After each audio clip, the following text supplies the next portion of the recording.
Mr. Speaker, there is no life without women in this world. There is no human being who's walking in this world who has not come through a woman. Very well. The leader of minority, the whip of minority whip. Thank you, Mr. Speaker, for giving me an opportunity to contribute to this motion. And if I may continue with where the Deputy Speaker stopped at. First, I want to thank Honorable Esther Passaris for bringing this motion, Mr. Speaker. It's very important because this is the place that we need to decide and come up with proposals on how to govern ourselves, Mr. Speaker. Mr. Speaker, we cannot make killing of women a normal issue.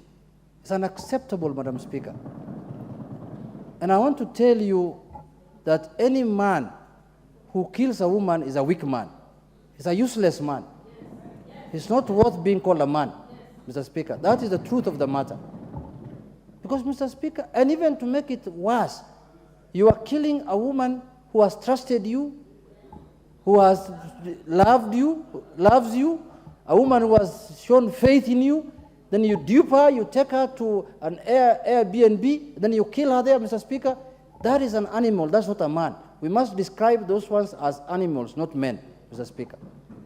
Mr. Speaker, I'm shocked that in 2024 we are speaking about this matter. Because I have not yet recovered from what happened in my county one time, Mr. Speaker, where a lady called Sharon, who was expectant, who was almost at the delivery point, Mr. Speaker, was killed by people in a forest. Instead of allowing her to deliver the baby in a matter of weeks, I think, or days, and she was killed. The child inside her was killed. I have never recovered from that shock. And Mr. Speaker, now it is becoming a norm. Mr. Speaker, if this matter is not arrested, and the people who do that kind of heinous act don't face serious consequences, Mr. Speaker, it will be taken as business as usual. Mr. Speaker, there is no life without women in this world. There is no human being who's walking in this world who has not come through a woman, Madam Speaker. We are all here courtesy of women. We are in this world courtesy of women. If there were no women, there is no world, there is no life, Mr. Speaker. And you have the audacity to kill those people, maim them, rape them. Mr. Speaker, unless we come together as leaders and as people and eradicate that matter, Mr. Speaker, I don't think we are going to reach far as a country. So in conclusion, Mr. Speaker, I want to say that I am fully behind the people who want to bring serious consequences to be faced by those people who are killing women. Why should you kill a woman? Why? What makes you kill a woman? Unless you have lost your head, unless you're a mad person. And you know, it's not even nowadays, it's not even about girls. I have seen old women being killed. I have seen middle-aged women being killed for reasons that we are unable to understand up to today. Mr. Speaker, it cannot be a sport. Killing women can never become a sport. It must have consequences because those are human souls that we are losing every day.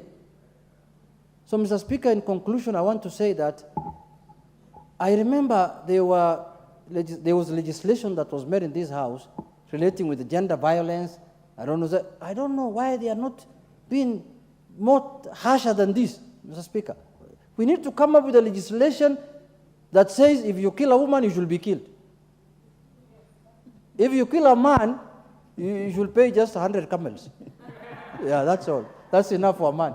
But if you kill a woman, because a woman is a factory, a woman is the one who produces men. Now you're killing the people who are supposed to bring life to us. If you kill a woman, Mr. Speaker, you must be killed also. Or you must face the death penalty. That should be the minimum that you should face. With those few remarks, Mr. Speaker, I will again thank Madam Honorable Passaris. She could not bring this motion a better day than today when we are celebrating Valentine. Sure. It's the best day to discuss this matter, Mr. Speaker, because many women have lost their lives through love. People they have trusted, people they have, developed relationship with. So, Mr. Speaker, the House must rise to the occasion, and the institutions that are mandated to take action, like the police, the DCI, must do everything possible to make sure that any man who hurts a woman, not only killing, who hurts a woman, must face the full force of the law, Mr. Speaker. Killing now. Any man who hurts a woman, Mr. Speaker, I'm going to support that legislation, that he should be. Some of us, let me not say mine, because I know how I treat women. I treat them very well. So they should follow my example.